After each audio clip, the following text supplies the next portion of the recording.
Nadim's blog, Friday, April 2nd, 2021.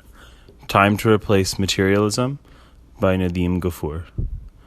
All science and scientists work on models of understanding. These models of understanding change over time when new evidence comes about which contradicts the current model, or the current model cannot fully accommodate the new knowledge. It does not matter how many or how powerful the followers of the previous model are. For example, for many centuries, the model of blood circulation proposed by Galen, a Greek physician, was considered to be the truth. Quote, according to the Galenic system, blood flows through invisible pores from right side into the left side of the heart. Such an authority was Galen that the practice of medicine was built around his defective understanding of physiology for the next 1500 years. Galen's findings were first challenged in the 1200s by an Arab physician, Ibn al-Nafiz, who insisted there were no invisible passages from the right side to the left side of the heart, and he also correctly traced the pulmonary circulation. But Nafiz's writings were ignored until the 20th century, even in the Arab world. Like the models of Galen and Ibn al-Nafiz, we have two contradictory models of reality and how to organize a society based on this understanding of reality. One is material model and the other is spiritual, religious model. There are further subdivisions in these models, like the religious model has Christianity, Hinduism, Islam, and many others as concrete implementations of the broader idea of religion.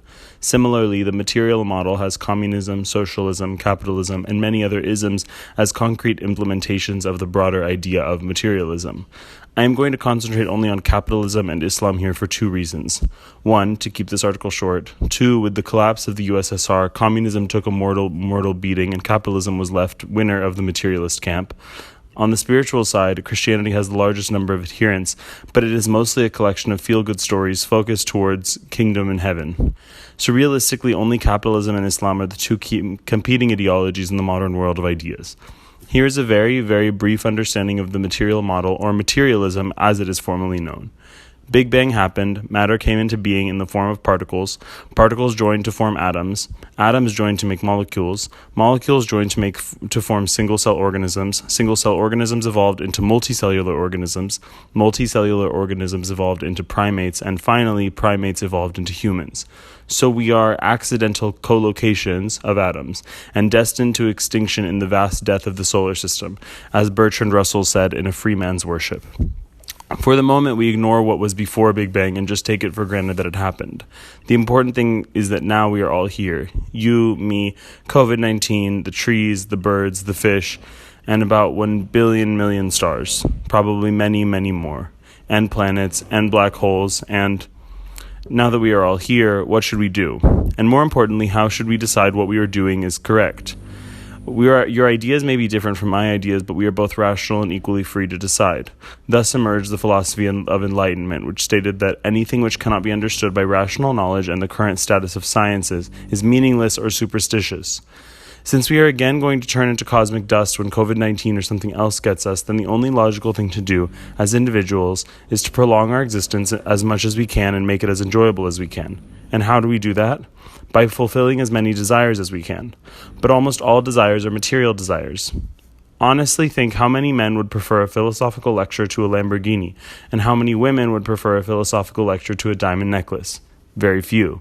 The ruling elite of the present world are the global capitalists who promote this model so that they can accumulate ever more wealth and control humanity.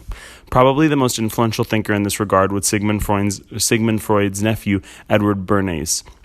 He believed that mass mind was unreasonable, the bewildered masses, he called them, who must be made docile and distracted and left to the rule of a special class. He believed he could do this by stimulating their inner desires and then satiating them with consumer products. To fulfill the desire for the diamond necklace, the Lamborghini, etc., requires the exploitation of more and more natural resources. The problem is that we are living on a finite planet which cannot sustain infinite desires. The idea of perpetual economic growth, which is required in the capitalist model, is mathematically impossible in a finite system. It has brought us close to total destruction of our environment. For details, read Why Capitalism is Toxic to the Environment by Professor Fred Magdoff, who is Professor Emeritus of Plant and Soil Science at the University of Brabant, USA. On the economic side, this model has produced eye-popping wealth disparities. Here is a chart published by Forbes which makes it clear that the combined wealth of the top 3 richest Americans is equal to the combined wealth of the bottom 50% of Americans, i.e., the combined wealth of 3 people is equal to the combined wealth of approximately 175 million people. Such disparity is a huge contributor to mental problems. A recent research article published by MIT makes it clear how negative economic shocks cause mental illness.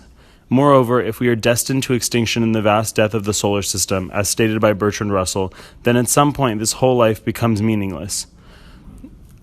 If I am my own master and free to decide, then why not end this life at a point of my own choice? There are many other issues with this model, like sexual promiscuity, moral degradation, etc. I won't go into details of those, but here's just a glimpse of how twisted society can become when the sole criteria is revenue generation.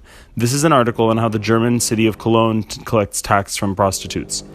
Now compare this model to the model of life proposed by Islam. It is clearly stated that we are not accidental collocations who are destined to extinction in the vast death of the solar system. On the contrary, we have been created with a specific purpose. He who created death and life to test you as to which of you is best indeed, and he is the exalted in might, the forgiving. On the economic side, accumulation of wealth is highly discouraged, and the Quran's view about wealth is so that it will not be a perpetual distribution among the rich from among you. To ensure that it does not happen, Allah has permitted sale and prohibited riba, interest. Zakat, which is obligatory charity, is mentioned 82 times in the Quran. It is not something which you might do if you feel like doing, but it is a must, cannot be pardoned. In December 2015 issue of Pakistan Development Review, Salman Ahmed Sheikh wrote, "Our estimates suggest that approximately zakat collection in Pakistan could reach 7% of the total GDP and is sufficient for covering the poverty gap in Pakistan." This is about Pakistan, not a very rich country. You can imagine if you apply the same model in rich countries.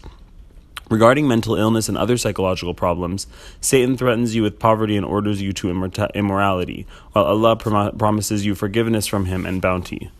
And Allah is all-encompassing and knowing. Regarding wasteful, conspicuous consumption, the Quran states, "And be not excessive. Indeed, he does not like those who commit excess.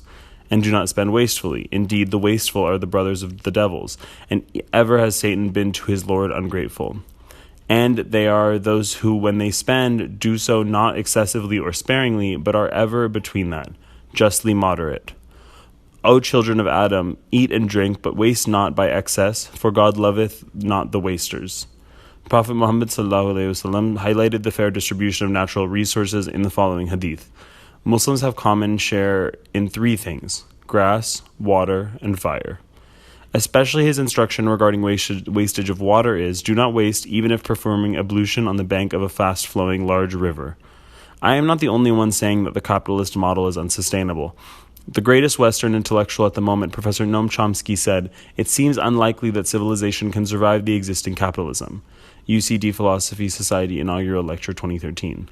It is time that we realize that the capitalist model is a failed model and should be discarded as Galen's model of blood circulation.